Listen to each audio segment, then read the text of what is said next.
So intrusive thoughts are unwanted, often disturbing thoughts that seem to arrive out of nowhere.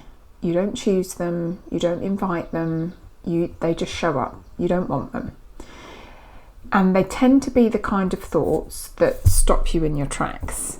So it might be a violent image that just kind of flashes in, or a thought about hurting someone you love, especially a child or your partner, or a disturbing or inappropriate sexual thought, or a what if I did something terrible thought, or also a sudden doubt about whether you locked the front door or turned off the oven or sent that email to the right person.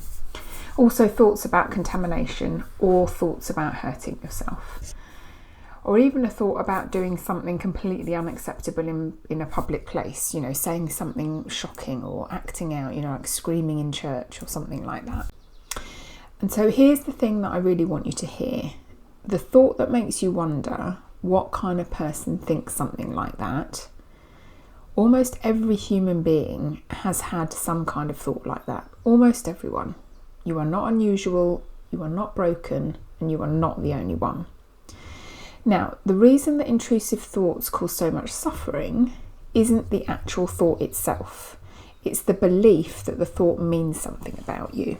I thought that, so it must mean something about who I am. So intrusive thoughts are very often the exact opposite of what you actually want.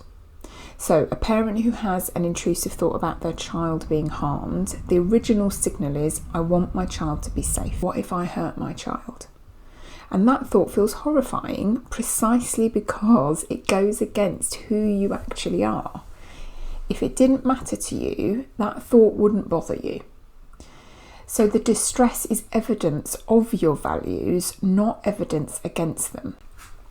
So when an intrusive thought lands, what tends to happen next is the second piece of this trap, is we start to think about why did we have that thought? We try to push it away, we try to analyse it, we try to figure out what's wrong with us.